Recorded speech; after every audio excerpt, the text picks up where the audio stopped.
In the process of taking a brief tour of Ruby in Lesson 4, we learned about including the application style sheet into the sample application. But the style sheet doesn't yet contain any CSS. In this lesson, we start filling in the style sheet by incorporating a CSS framework into our application, and then we add some custom styles of our own. We also start filling in the layout with links to the pages, such as Home and About, that we've created so far. Along the way, we learn about partials, Rails routes, and the asset pipeline, including an introduction to Sass. We end by taking a first important step toward letting users sign up to our site.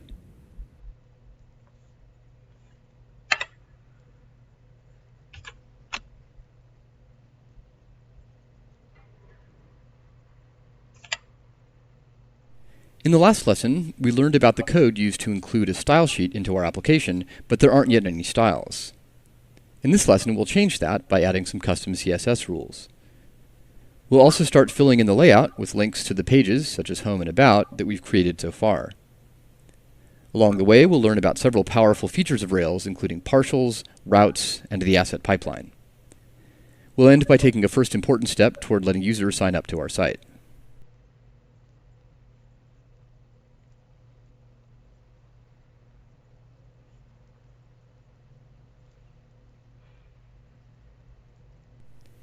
To get an idea of where we're going, let's take a look at a mockup.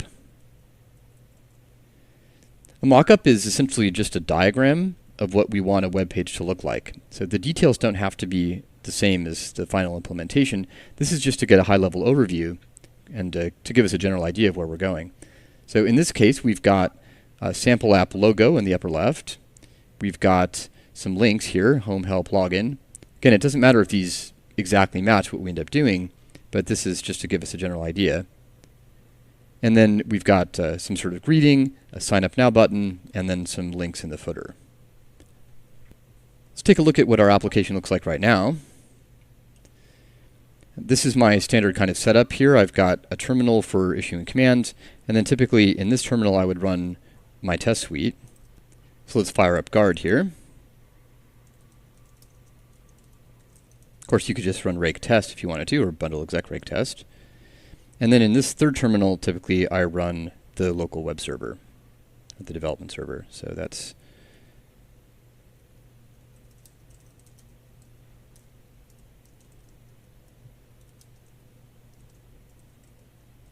just as a reminder, you should not type this stuff unless you're on Cloud 9. Otherwise, you should be doing this, just Rails server.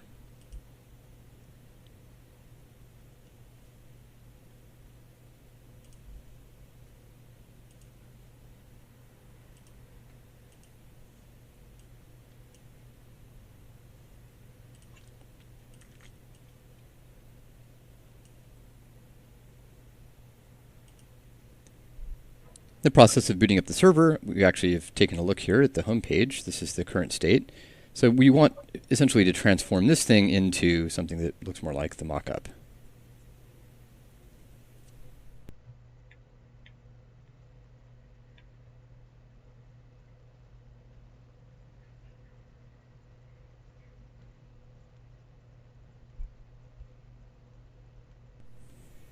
Most of the changes involve things on the site layout, so let's open that up.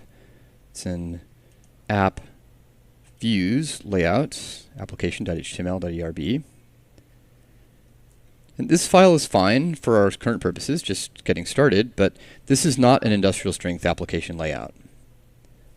It has the essential elements, of course. It's got the doc type here, which is HTML, and this is short for HTML5. We've got the HTML tag, got a head, body, got our title with the full title helper that we added in the last lesson. Then some embedded Ruby for the style sheets, JavaScript, and then this thing that you don't really need to know about, but it's protecting against something called cross-site request forgery. Part of the philosophy of the Rails tutorial is to build a professional-grade application.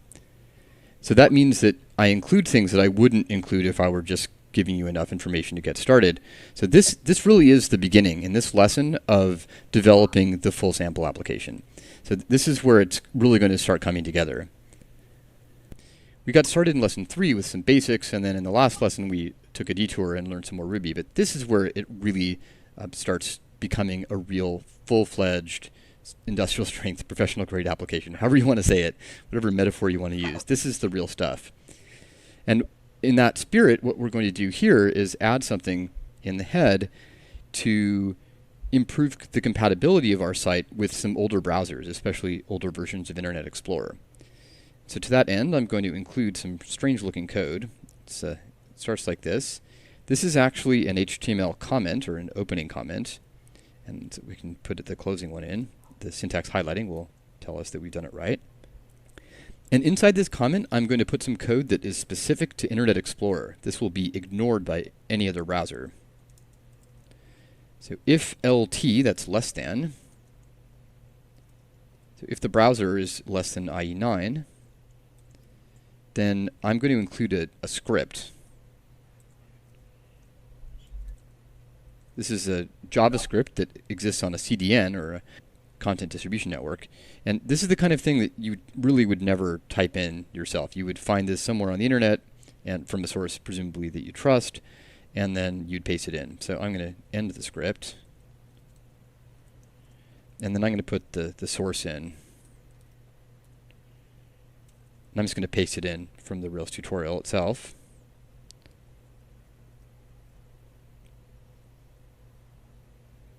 Here it is.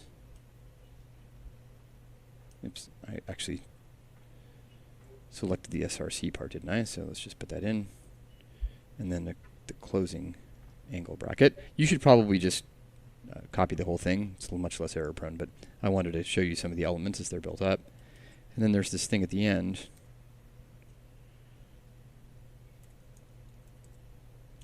So you are not expected to understand this. I don't understand this. This is, I mean, I can infer what it must be doing, but this is the sort of thing that you find it from a source you trust and you paste it in.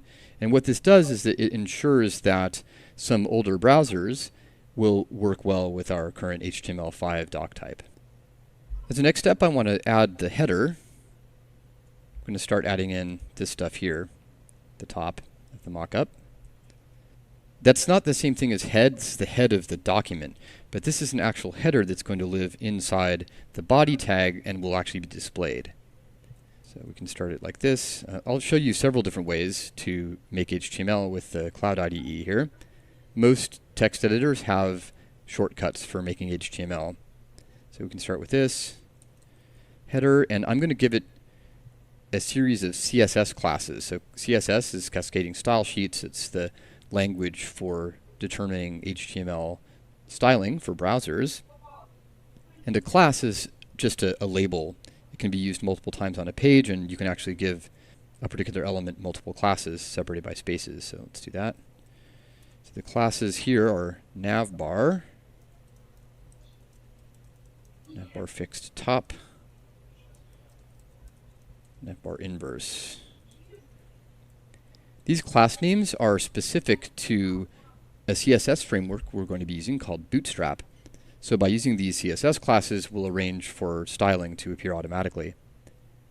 By the way, you may have noticed there when I typed in this closing angle bracket, the closing tag appeared automatically. It's very convenient. I can also hit return and it will indent and do everything very nicely for me. So inside this header, I'm going to use a generic HTML division called div. So I can type div and then hit tab, and it will start a tag for me. I can hit return, and now I'm going to give it a class. This is a container. Again, this is a Bootstrap CSS class. And inside this division, I'm going to link to the sample app logo. That's this part up here. It's just going to be text, and we'll style it using CSS. Now, at this point, we could use just an anchor tag, right, like this. But it's conventional to use embedded Ruby, and that especially lets us use what are called named routes. We'll be talking about that a lot in this lesson. So this is some embedded Ruby. The equal sign, remember, indicates that it will actually be inserted into the template, not just evaluated as Ruby, but the result of evaluating what's inside here will be inserted into the template. And here I'm going to use the link to helper, which is a Rails helper for making links. And it takes, well, remember, it's just a function, so I'm leaving off parentheses here. We could put this in parentheses like this. But it's conventional in this context to leave them off. Link to Sample app, you can see it's lowercase. We'll actually upcase that thing using CSS. And the second argument is the place it actually links to. Now we could actually do this. We could do like slash or slash static pages slash home. This would work. If we refresh this, you can see here that this actually does just link back to the home page. But that's not as flexible, and in general, in Rails apps, we use named routes, as I mentioned briefly before, and we'll be talking about what those are in a moment. So at this point, I actually don't want to put in the link. It'd be especially easy to forget to change it. So there's a convention in web design, which is to just stub it out using the hash sign. So this is a link that doesn't go anywhere. It's just a reminder that we want to fill it in with a named route later on. Now there's a complement to CSS classes, which is CSS IDs. So we could do something like this. This also lets you style it, but it can appear only once on the page. So this is something that should be unique. And in this context, I'm going to give it an ID because I only want the logo to appear once on the page. I'm going to say ID is logo. Right, so this is an options hash here at the end. We could type this. This would work just as well.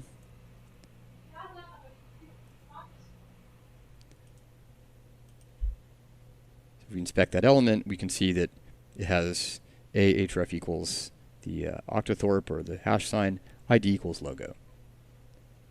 So that's coming from here. But we don't actually want the curly braces there because, again, conventionally, we leave them off if we can. Refresh it, it's the same thing. The next step is to fill in those header links. So here is like home, help, login, that sort of stuff. So that's a list of links, and I'm going to put it inside a navigation tag or nav tag.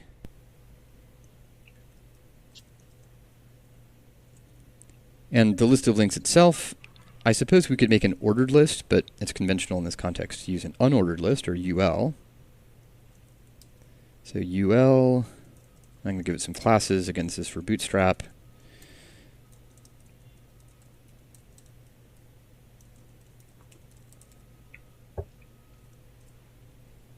And then each list item, or LI, will be a link. Say li, and then I'm going to use embedded Ruby again, like here. Use link to.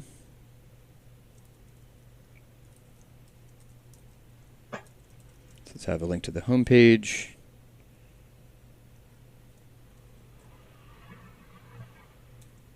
Oops.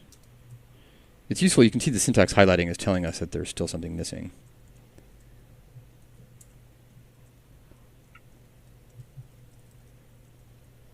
Link to help. Just stubbing them out for now. Oops.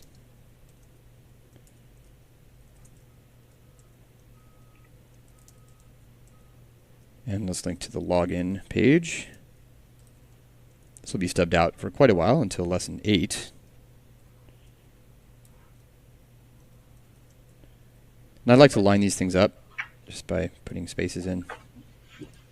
Looks a little cleaner. The next part of the page is just the body, or like the main body. This is all inside the body, the header here, but now this is just the page that we're yielding. And for CSS purposes, I also want this to be inside a container div. Now one of the cool things I can do here is do div.container, and we'll see that this dot notation is how you style classes inside of a CSS file. But in the context of this IDE, if I do div.container and then hit tab, it fills it in for me. It's pretty cool. Let's just cut it here. All right, let's take a look at it. All right, you can see we've got our links here. They're just this little list. And of course, what we're going to do is we're going to move these up over here and make them look more like this guy, the mock-up. That all happens with CSS, though. So this structure is logical in the sense that this is a list, this is a link with an ID, and then there's this material in the middle. So as long as we've got this logical structure, where we've got the right tags, we can make it look different using CSS. Of course, we haven't touched the actual home page, so let's take a look at that. Again, that's an app, views, static pages, home.html.drb. Oops, I clicked on the wrong one, didn't I? Here we go. Okay, here's the sample app homepage. Let's start filling this in. I want to put this inside of a div, and I'm going to use some Bootstrap classes. Let's do class equals, I'm going to center it, and I'm going to use something called Jumbotron. Kind of funny. And then say, this is going to say welcome to the sample app. And I'm going to put a second level heading. So there's an H1 there. Let's put it in H2 as well.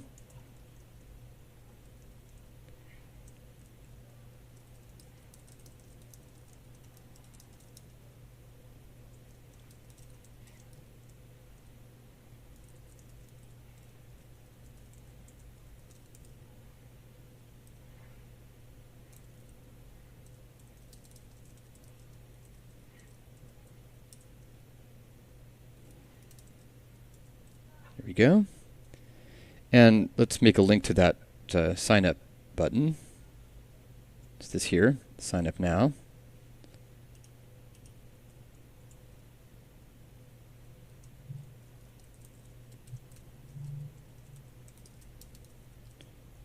And I'm going to stub it out for now, the actual link. But I'm going to give it some classes. Now we saw here that we could define an ID using this key value pair, this options hash. So again, we can do ID equals and then something, whatever we want it to be. In this case, we're going to put in the CSS classes, also using a key value pair. So this is class, button large, button primary.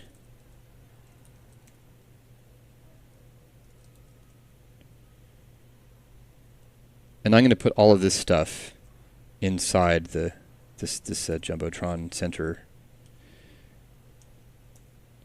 Put it in here. And I like to indent it just to indicate the structure. So if you highlight it and then tab, it'll indent it.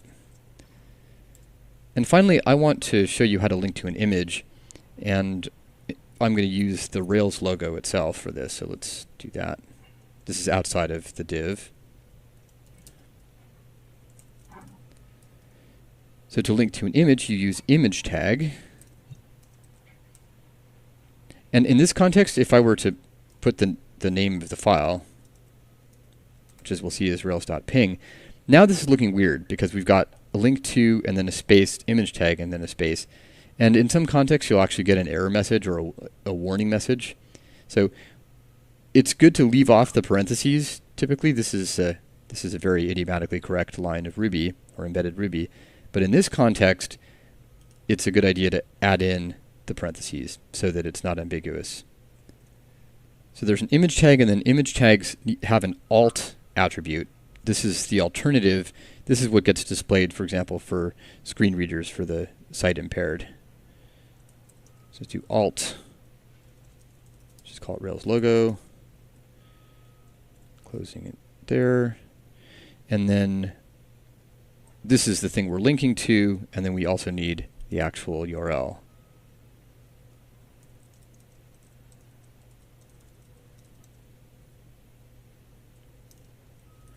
So you can see, well, maybe you can see it. There's this subtle line. I really don't like going beyond this AD columns if I can avoid it. So I'm going to put in a new line here. There we go. Let's take a look at our page. So you can see all the elements are there except for this image. It used to be that the Rails logo was included with Rails, but now we have to download it separately. And this behavior is browser dependent, so on Chrome it just shows a little broken image. So I'm going to grab that image off the web. There are a bunch of different ways to do this. You can just visit the URL I'm about to show you and use your browser. But I'm going to use a really cool command line facility called curl. This lets me hit a URL at the command line. I'm going to download it with -o. -o. I always get this wrong. Is it 0 or O? It's curl-o, and then this is the URL. It's rubyonrails.org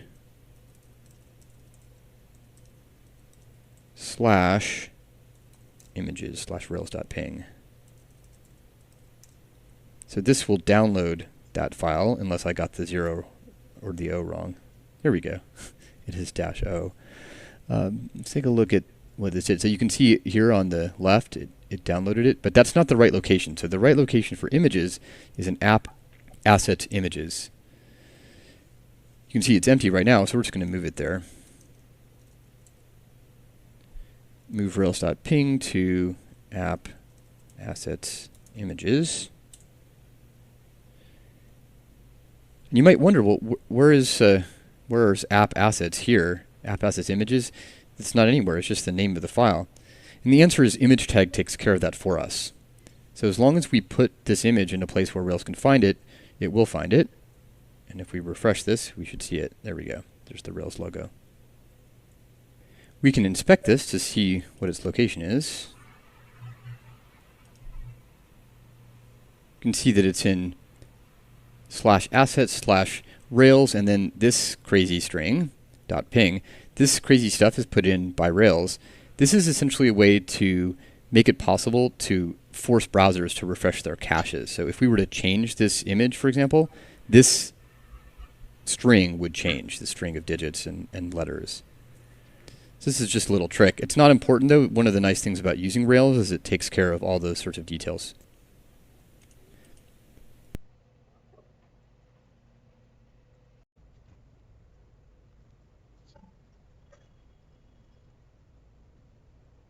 This is a good start, and with the structure that we've put in and the CSS classes and IDs, we're going to be able to style this with the Bootstrap framework and with some custom CSS of our own.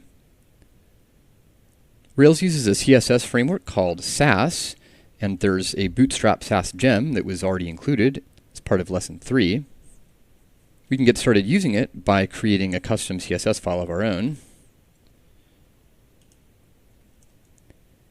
And in fact, it's going to be a custom CSS and Sassy CSS. This is the format that Sass uses. Actually, Sass supports 2 formats, but this is the one that looks more like regular CSS.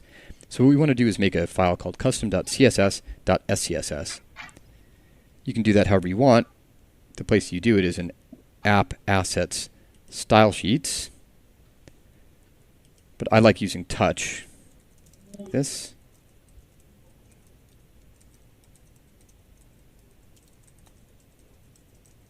This is especially convenient when you have this somewhere and you can just copy, say, from the Rails tutorial book. Probably would have been faster actually just to right click over here in this context, but anyway, it should be working now. Let's refresh it. Where is it? There it is. We'll be talking more about Sass later in this lesson, but this SCSS extension tells Rails that it needs to run this file that we're about to fill in through the Sass preprocessor. So let's open it up. And what we're going to do is we're going to start by importing some of the Bootstrap framework. The way we do that is with @import.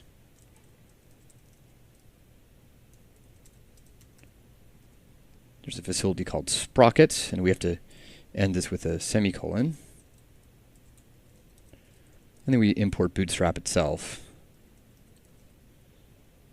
Again, it's really not important to know where these things come from. I mean, I got these from some documentation website somewhere.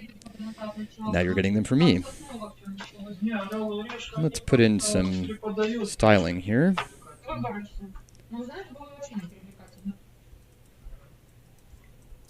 This is universal styling that will apply globally to our application. So the HTML tag, I want to do overflow Y, scroll. This is the kind of thing that you really want to get a designer to help you out with.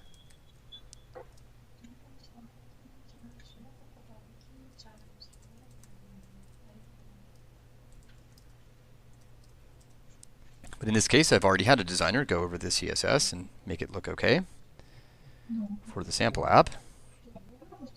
And actually, before even putting these in, let's comment this out like that. And let's actually see what this bootstrap did for us. See if it did anything. We might have to restart the web server. This is a universal algorithm. If you try something in Rails and it didn't work, then you should restart the web server and see if it does. Ah, that worked though. Look at that. But that's a lot. Look at that. We got a huge change just from including bootstrap. So this is a really promising start. We've got, this isn't styled, but we've got this bar at the top. We've got these links. We don't have a button yet, but this is really good. So let's go back to our styling.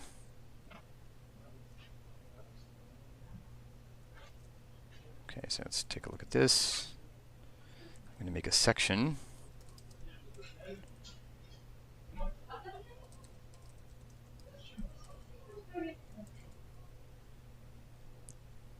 It's certainly not a bad idea just to copy these from the Rails tutorial, because this is not a web design book. I'm going to type these out just in case there's something I want to comment on. But this is not a core part of this tutorial, so you can feel free just to copy and paste. And some of these are actually in anticipation of future things we're going to be doing in this tutorial. They actually won't do anything immediately. So it's vertical. So dot center here, this is the center class. We're going to add some rules to the center class. So we had this on the home page. Right?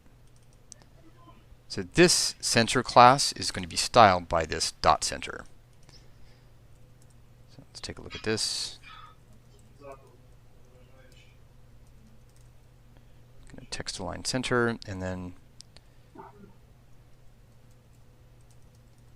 an H1 inside a center class, so that's this. This is inside a tag that has the center class, so this H1 we're going to style. Give it a margin on the bottom. 60 pixels. This is a pixel. I don't even really know what some of these things do. Like, I probably just grabbed them off the web somewhere. A lot of web design is like that. But I really do recommend working with a professional designer if you're going to make any real app. Refresh this and see what it looks like. It's looking pretty good.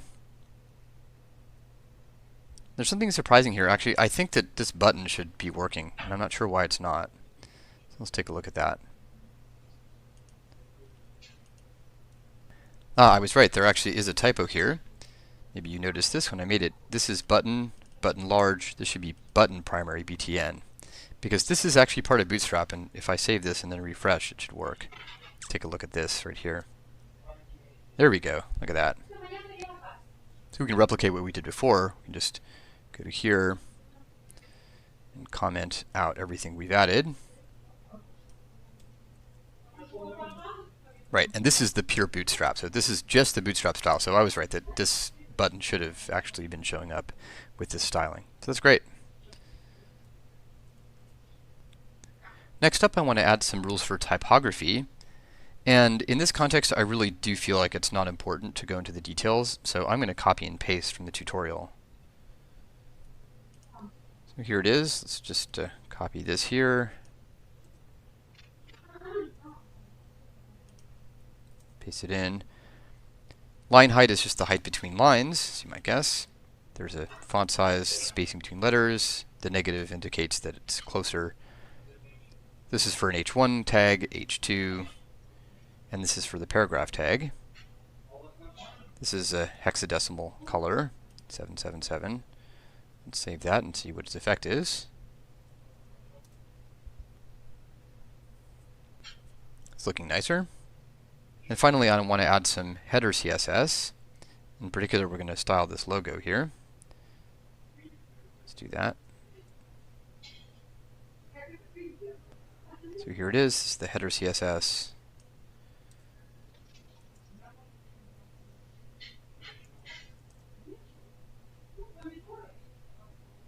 Recall, let's take a look at the header.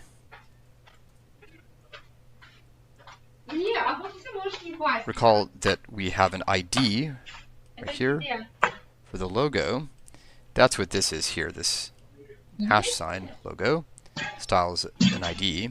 So if you want to style a class, it's dot center. If you want to style an ID. It's the hash sign logo, in this case an ID of logo. So there's a rule for floating it. Again, there's a hex color.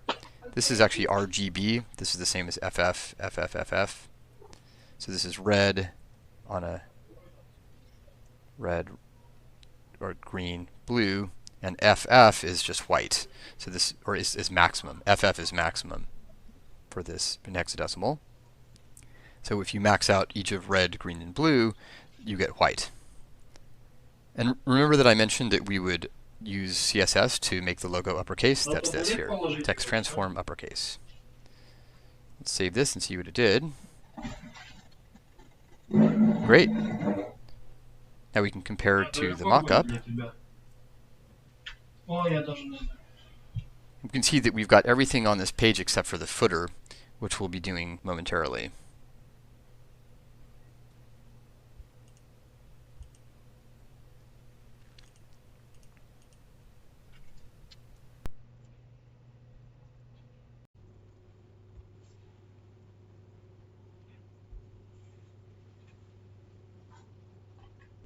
We're going to add the footer using a Rails facility called a partial. So let's get started by using partials to clean up this application layout, which is getting a little messy. There it is. So a partial is a way of taking some HTML or embedded Ruby and sticking it in a file by itself, and then we can render the partial on another page. So for one, it's a way to reuse that HTML. We're actually not going to use it for that purpose right now. We're just going to use it to clean things up. So let's take a look at this. I just want to get rid of this. This is called an HTML shim. That's a term from carpentry. It's a thin little wedge of wood. It's used in other industrial contexts, and it's come to mean a little piece of software that sits between two things. In this case, the shim is making our application more compatible with older browsers.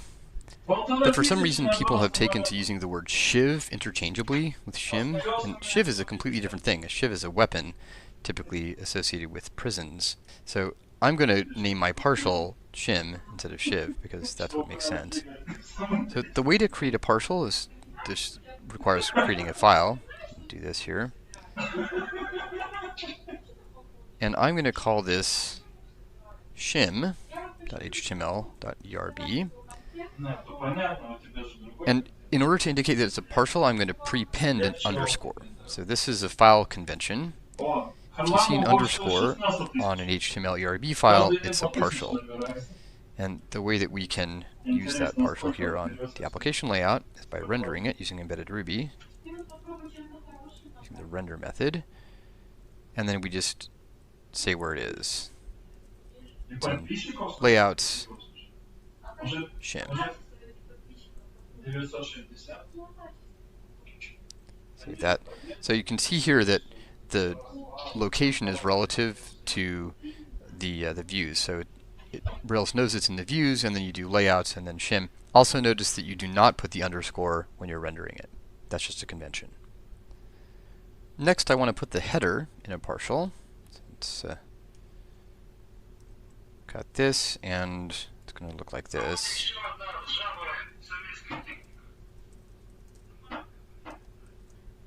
This is a situation where you can save it and then verify that your tests are failing.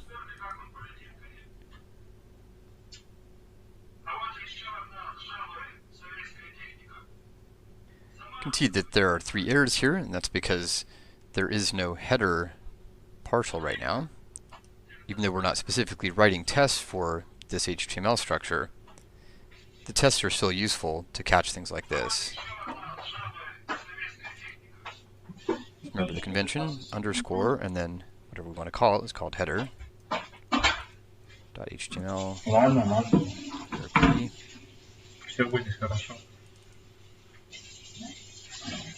You can paste in the header, and I like to dedent it. This is just Shift Tab. There we go. And there we go. Now our test suite is passing again. Of course, we can look in the browser too. Let's refresh it and make sure it's doing the same thing. And there we can see it's still working. Let's make a footer now. By the way, you can see that I'm putting these in the layouts directory. That's because these partials are really part of the layout. There's another convention which is to use a shared directory under views. We will be using some shared views, but for things that are shared across the layout, I like to use the layouts directory. Let's make a footer. Now that we know about partials, we can preemptively make it a partial. Remember what we want the footer to look like. Should have some links at the bottom here. Now I like to use the footer tag like this, but for Bootstrap we also need to give it a footer class. Let's see, I'm going to put this in the small tag. These are going to be small links here. This is just going to be small text here. So let's say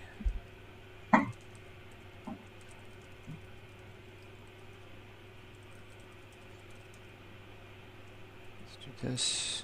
Just have a link to the Ruby on Rails tutorial.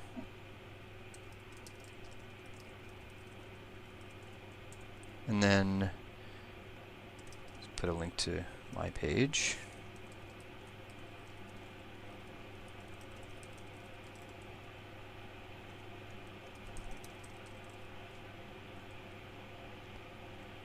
And then let's have some nav links. This is the same tag we used for the header. Let's do an unordered list of list items. Okay, so what are these going to be? Let's just use the ones from here, about, contact, and then news. So about is going to be link to about. We don't have a route for that yet, so let's do that. Stub it out. Just copy this. And let's do help.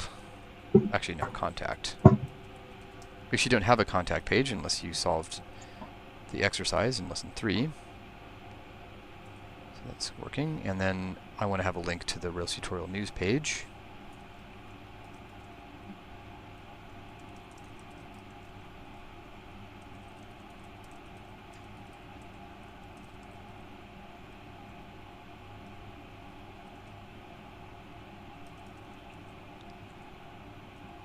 Alright, save that, and it should be working. So we haven't rendered yet, so let's render the layout here, the layout footer. It's going to be after the content, but before the end of the container div. So let's do this. Layout slash footer. And let's see if that works. It should work. Aha, there we go. So it's here at the bottom. But you can see that it doesn't have any styling, so that indicates that we need to add some CSS. So I'm just going to copy that.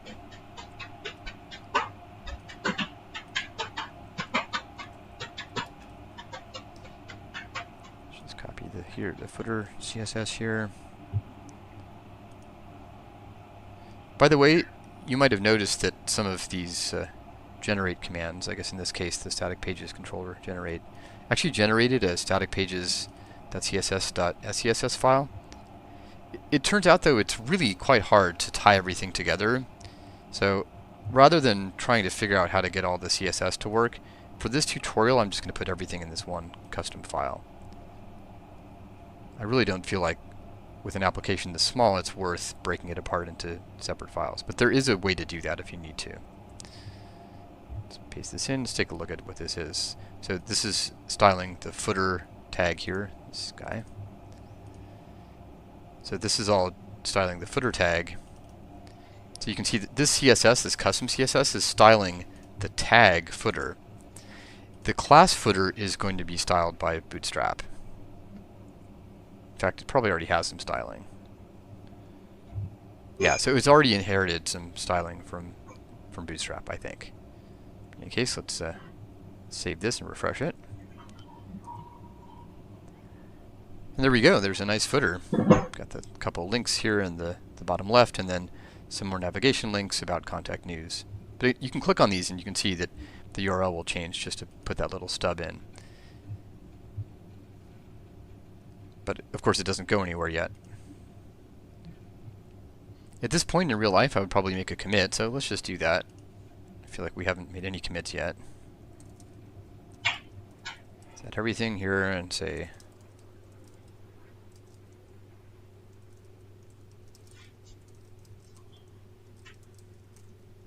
by the way, you might have noticed I did -am here. This A is unnecessary because I just added everything in the previous line, but my fingers want to type this, and it doesn't do any harm because we've already added everything. There we go.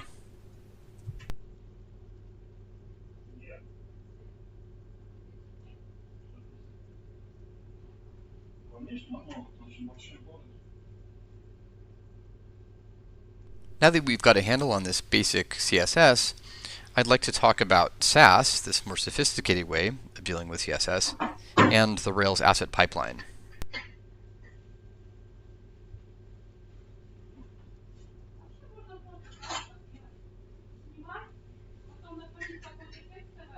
So it used to be that Rails would store any sort of assets in the public directory, which still exists for some purposes. You can see it's here.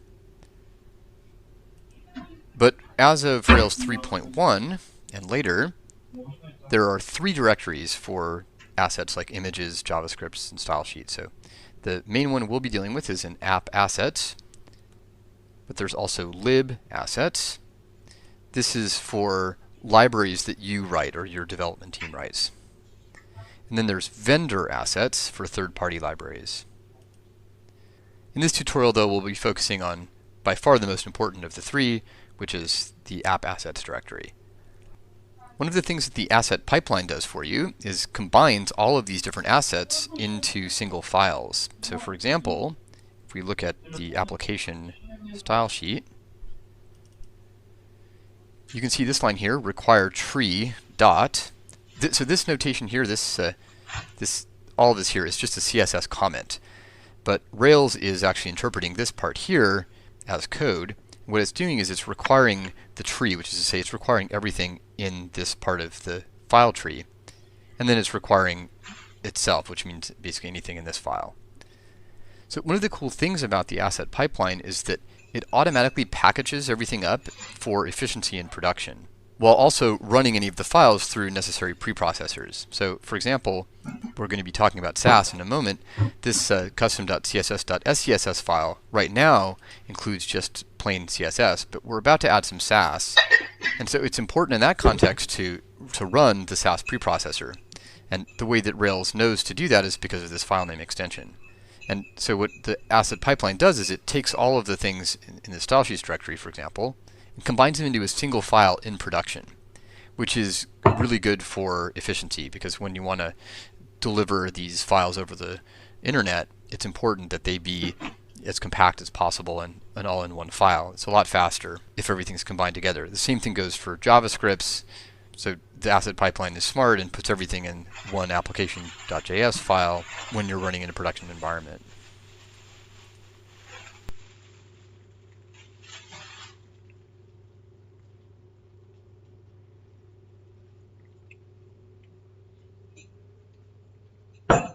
Now looking at this custom CSS file, you might notice there's quite a lot of duplication. You can see here there's footer A again, footer is repeated here. So we just have this footer over and over again.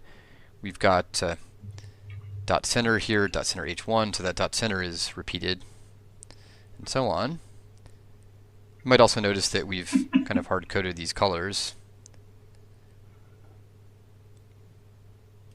It'd be nice if we could make this easier to read by eliminating some of that duplication and giving these colors some names.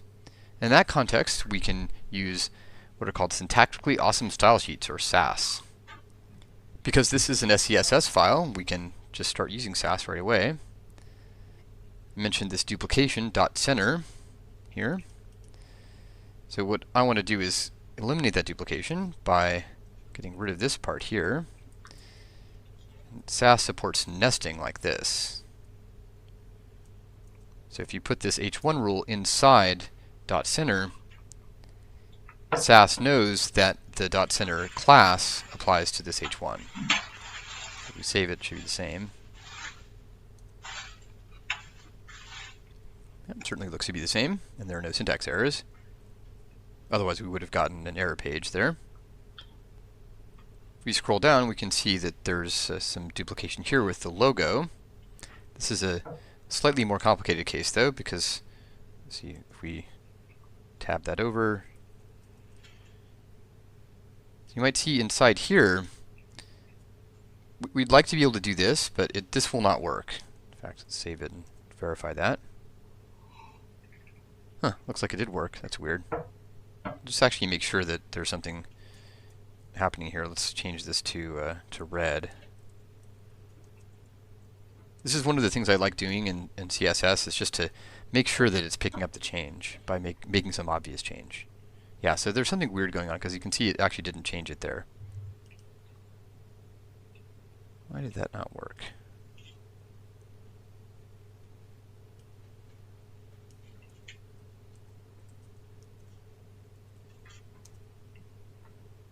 Okay, so if I eliminate it entirely, it works.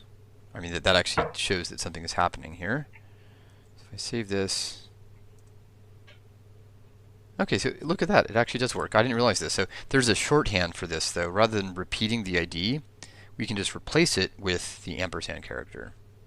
So this ampersand refers to whatever the parent element is here. In this case, the logo ID. So I can verify that this still works.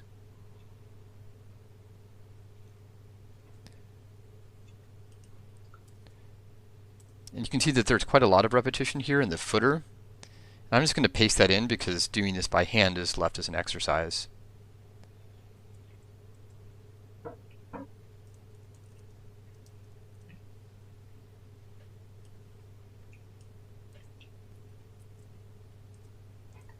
you go. See if it still works.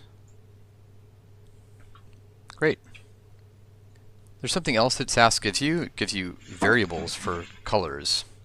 And so in this context, I'm actually going to replace some of the other things too. So this color can be replaced with light gray. Oh, so this will actually give us an error. Let's double check this. So this 777 is a light gray color, but in fact, light gray doesn't exist. So I just want to show you how to define a variable. So go to the top here, and we can define it to be 777. Now it should work. There we go. But it turned out this is actually built in to Bootstrap. Bootstrap doesn't use SAS natively. It uses an alternative framework called Less. But there's a way to convert from Less to SAS in this context very easily. So we can convert less colors, or less variables generally, to SAS variables. Let me show you how to do that. So there's a link here. Follow the link in the Rails tutorial. I'll try to keep it up to date. This does go stale every once in a while, though, which is kind of annoying. So you can see that we don't actually have light gray, but we do have gray light. And in less, that's at gray-light. And the way to do that in SAS is just to replace the at with a $sign. So let's go here. Rather than light gray, we can change this to gray light.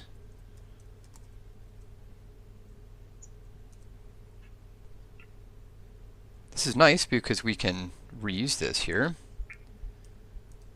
Let's look for other occurrences of 777. Just replace them. I could replace them using search and replace too, but there aren't that many of them. I think that was the only one. And then, oh no, why does this not work? This should have been red. I never changed this back. Oh, it's the hover. That's why. Here we go. Hover. Okay, well, so maybe before. Let's take a look at this. I said that it didn't make a difference. Yeah, there we go. Okay, so this actually doesn't work. So this this notation that I was surprised worked, it actually doesn't work. because you can see here the text decoration none. That's getting rid of the underline, but you can see the underline is there. So this is working. Aha. Yeah, so now if I hover, I get red. That's what this is. So let's change it back to this. Yeah, so now it doesn't do anything when you hover over it, which is appropriate for a logo. All right, well, I'm glad I got that fixed. All right, there's another color here that I want to define. I want to define this 555. That actually comes as part of Bootstrap too. This is just gray. And then this is gray darker. Let's take a look at what else we've got here. And then there's one more gray color. I'm going to name this one. This doesn't come as part of Bootstrap. I'm going to name this gray medium light. Define that up at the top.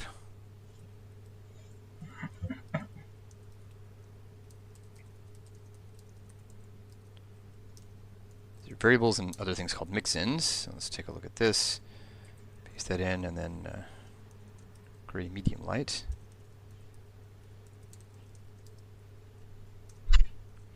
Save that and see if that works. Great. And there's one more thing I want to change. I'm going to change these FFFs to the name of the color. This is actually part of CSS. This has nothing to do with Sass. You could actually just do this. And I mean, look, FFF is really common, so people will know what it means. But I feel like white is even clearer. There we go. Great, so this is our refactored custom CSS file to use Sass. So now we've got a variable, and we've used some of the built-in Sass or Bootstrap variables that have been converted to Sass. By the way, that happens inside here. That happens because of the Bootstrap Sass gem that we included. Sass can do a whole lot more than I've shown you in this section, and we'll be talking about some of its other capabilities later on. But this is a good start. We can see even just with the variables and nesting, we've significantly simplified our CSS file.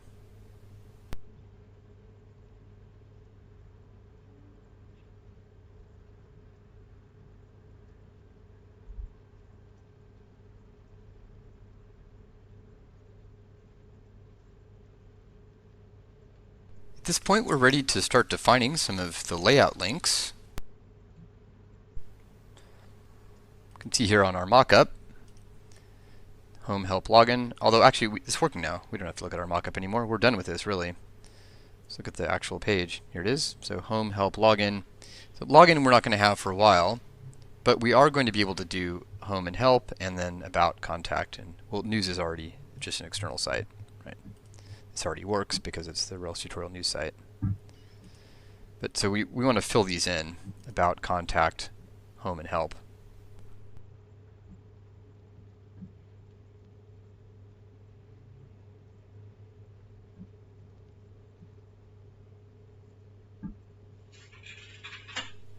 Now, adding a contact page was left as an exercise in Chapter 3 of the Rails tutorial book. So before moving on, I want to solve that exercise by adding in a page for this contact link. We'll add that in exactly the same way we added the About page. So let's recall how we did that. The first thing we did was write a test. So test controller, static pages controller. So let's write a test for this here. Actually, let's switch over to guard. All right, oops. There we go, contact. I pasted the test into the guard area. I don't think I've ever done that before. Let's just make sure it's green. There we go. Okay, so now I'm going to add this. Contact, contact, and then contact here. Should be red because we don't have such a page. Remember, the first error is that there's no such route. So let's open the routes file and just follow this model.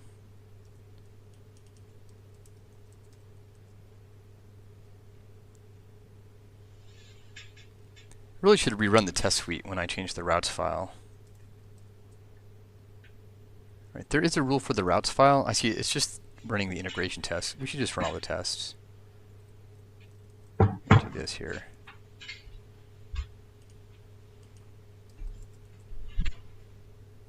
Routes potentially touch everything in the system. There we go. So now I change the routes file and we're red again.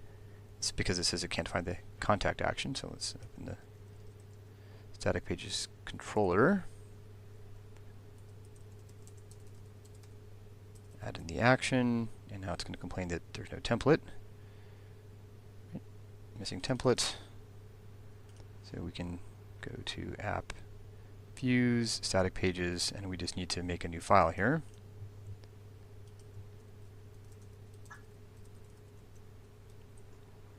And why don't we copy from the help page? It's going to be pretty similar.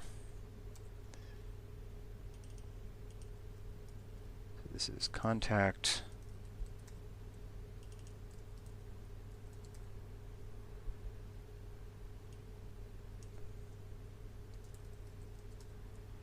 Contact the Ruby on Rails tutorial about the sample app at the contact page. Let's just do this. It's really the contact section. You get the idea. Save that. Should be green. Excellent. Let's double check it. Should be in some static pages.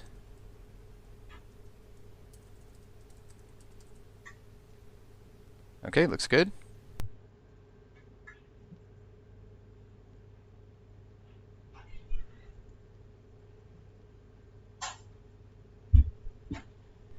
Now that we've added the contact page, we're ready to start using some named routes, and we're going to have to define some, but we actually have one already. So let's take a look at the routes file.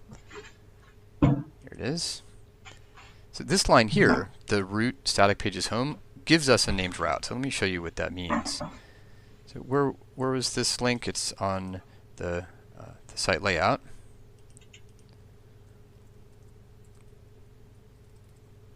So here it is. Oh, it's in. So it's rendered on the layout, but it's actually in the header. So let's look at the header. There we go. So here is the link to the sample app. We want this to be to the home page, and to this right here, and similarly here.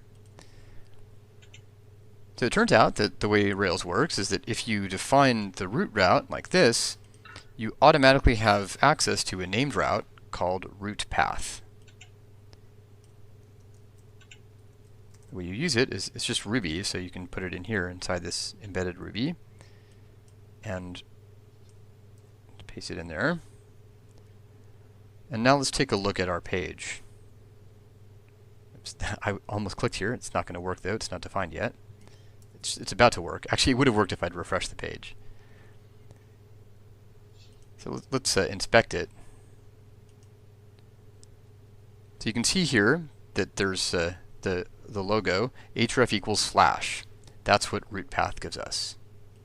Here. There's a closely related helper called root URL. Do that and save it and refresh. You can see the only difference is that the root URL is the whole fully qualified URL, so with HTTP and all that stuff. I will generally use path, but when doing redirects, the HTTP standard actually requires a fully qualified URL. So in that context, I'll use the URL named route. But here we can use root path. And now I'd like to define named routes for the other pages here in the routes file. And in the context of making that change, I'm also going to clean up this file considerably. So first of all, we don't need this anymore because we now know how to use root path. Notice the subtle difference. This is the hash sign. This is a / like a separator in URL. So in this context, this is the controller, this is the action. So we're not ever going to use this here. So what I'd like to do is convert these gets in order to have named routes like help path, about path, contact path. And the way to do that is to just give this an argument like this, and then use the hash rocket.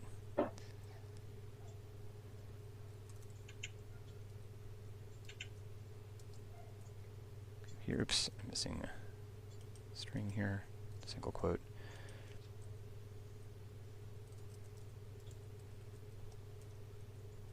And I like to line these up so they're a little prettier.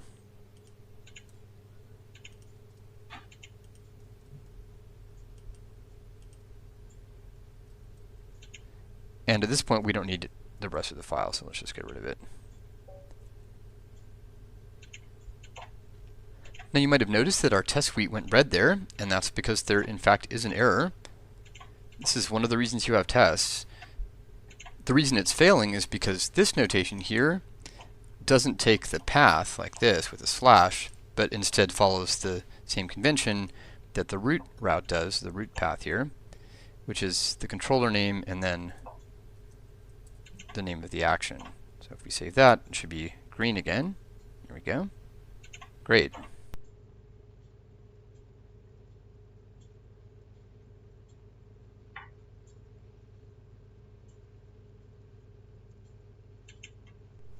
So we've seen how to use one of the named routes in the context of the root path right here. Let's use those other ones that we just defined. In fact, let me split this up here.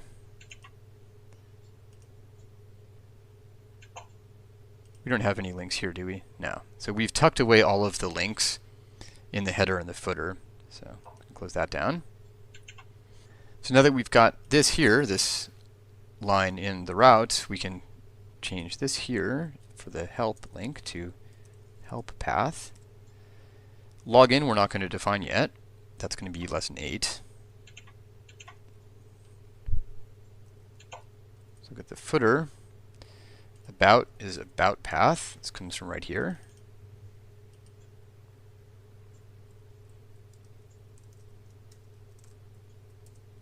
And then, as you can probably guess, this is contact path. There we go. Let's take a look at our app. And if I click around, that's the home page, help, about, contact, back to home, back to contact, back to home. Looks like it's working.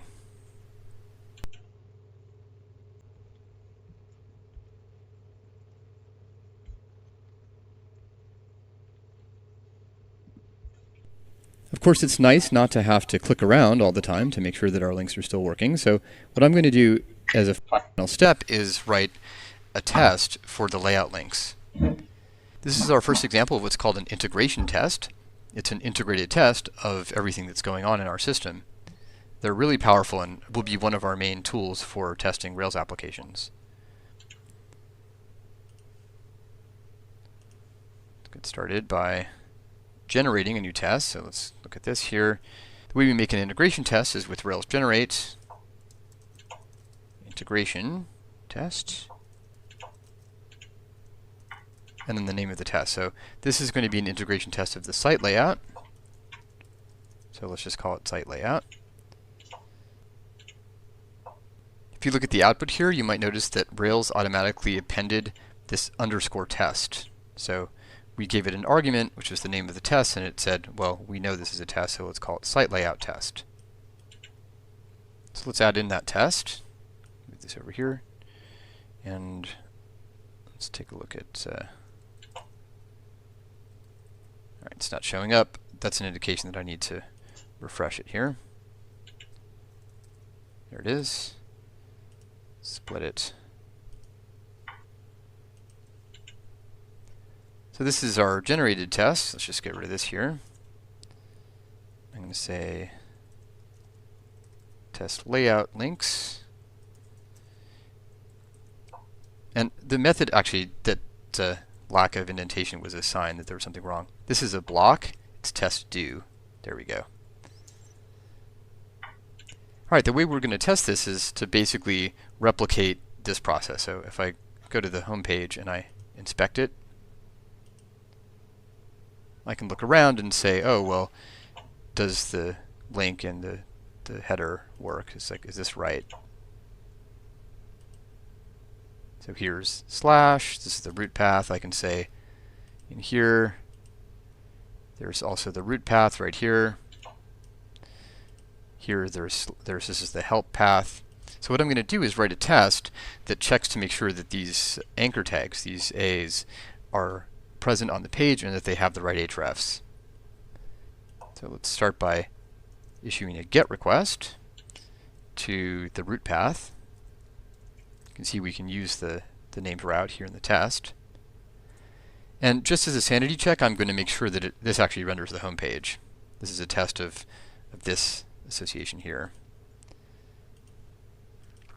The way to do that is with assert template. And it's the static pages controller / home. So this is not the same notation. This is not the hash sign. This is just the path. So if I save that, it should be green. We're actually writing this test after the application code. So at all points, when I make any of these changes, the test suite should be green. If it goes red, it means I've made a mistake in my test. Either that or there's a mistake in the implementation. But this should be green the whole way through if the implementation is right and if the tests are right. The next step is to use the assert select method, which we've seen before. Let's take a look at static pages controller test. This is assert select. This is the title tag, and then it verifies that the contents of the title tag are correct. We're going to use a slightly more advanced variant of assert select. So let's look for the root path. So what I'm going to look for here is an anchor tag, and I want to actually test the href. And the way that assert select works is that you can say href equals and then have a question mark inside of, so you have put this inside of these square brackets, and then you give it the URL you want to test. So what it'll do here is it'll just insert this root path into this question mark. It'll substitute it. It actually does some escaping, so this is better than interpolating. And in fact, I think interpolating doesn't actually work right now. Let's save this and see if it works. So that's green.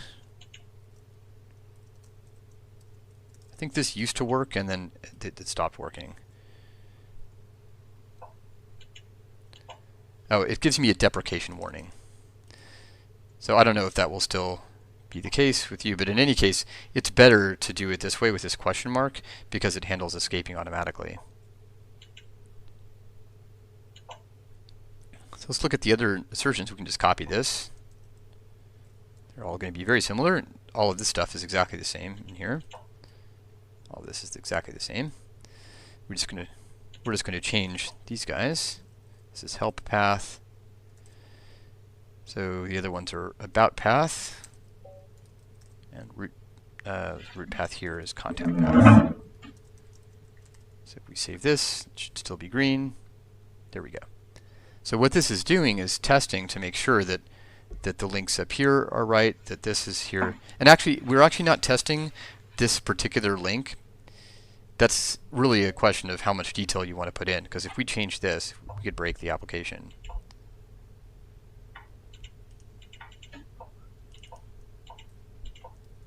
This would still work. Right, it's still going to be green, because what this test here is picking up this this path here. It says, oh, there is a root path somewhere on the page. We could actually tell it that there should be two of them.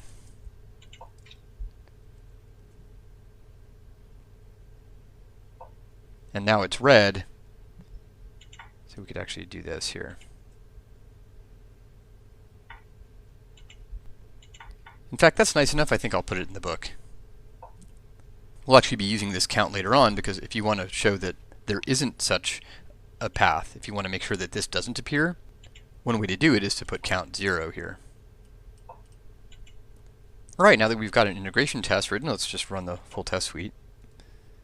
Double check that we're green, and we are. And just as a reminder, you can do this at the command line too.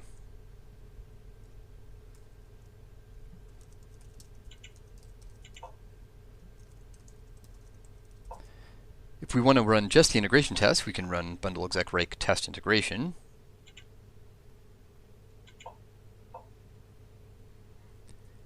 And if we'd want, we can rerun the full test suite, just getting rid of this part.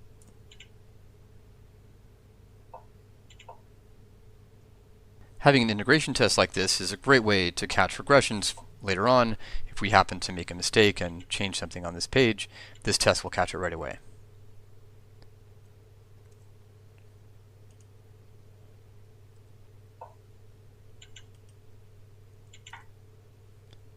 At this point, our home page is looking pretty good. It's really coming together. We've got some styling here. We've got links. Click around, I think. There we go.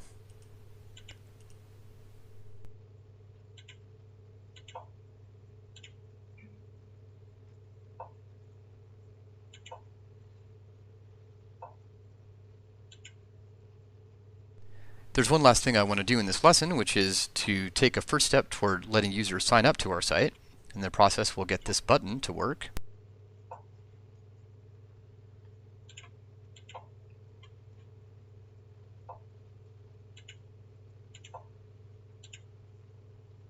This will involve creating a sign-up path, which will link to the action for creating new users, which in turn will render a new users template.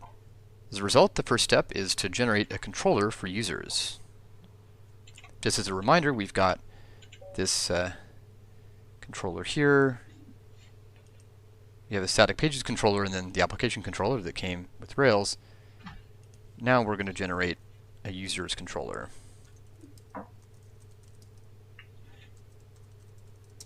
Controllers are plural, so this is users. And then I'm going to include new on the command line to indicate that I want to create a new template along with the controller. Take a look at what that did. There's the users controller here. I'd like to put this new line in. And then there's a test, users controller test. It just gets new and then inserts the response as success. Let's fire up guard.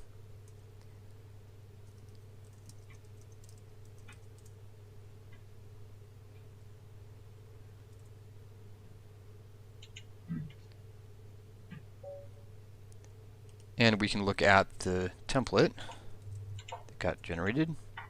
Oops. There we go.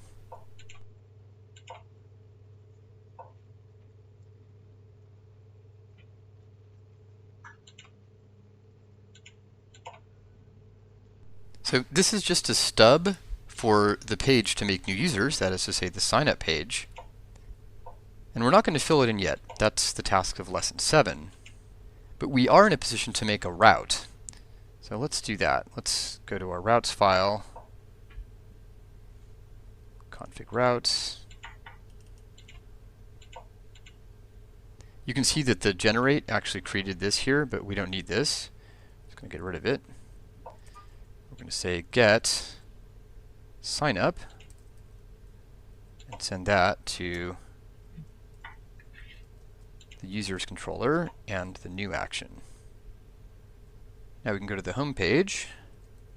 That's where that button is. And we can replace this with sign up path. And I also want to make a custom page here. Let's provide a title.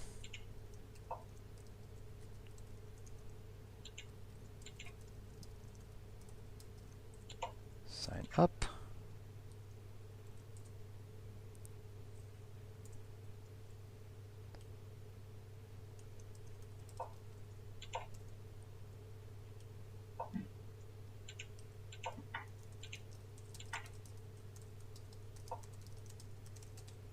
All right, and take a look at this. If I refresh this, now the link should be working. And there we go. By the way, if you think it's a good idea to add a test that the sign up link is working here, or rather that the sign up path is correctly defined on this page, I agree, and that's left as an exercise.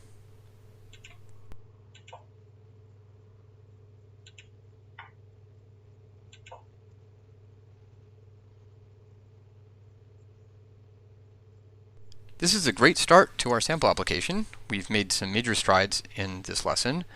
We started with something that clearly could not be mistaken for a real application and ended with something that, at least on the surface, is starting to look pretty good. The rest of this tutorial is dedicated to actually making this application do something useful, which will involve creating a data model for users, allowing those users to sign up, log in, log out.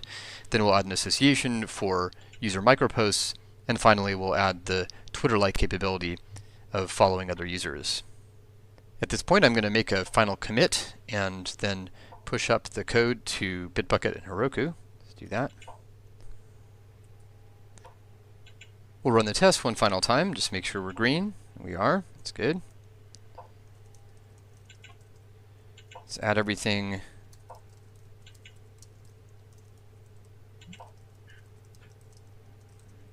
Just layout and routes. Merge in the topic branch.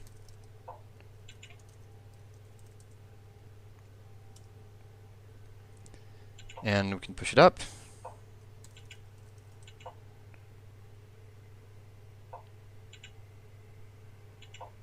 And deploy it.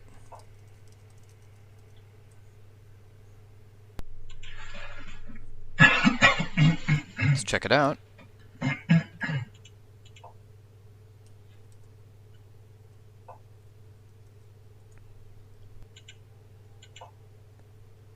And there we go. All right, next step, modeling users. And after that, getting sign up to actually work.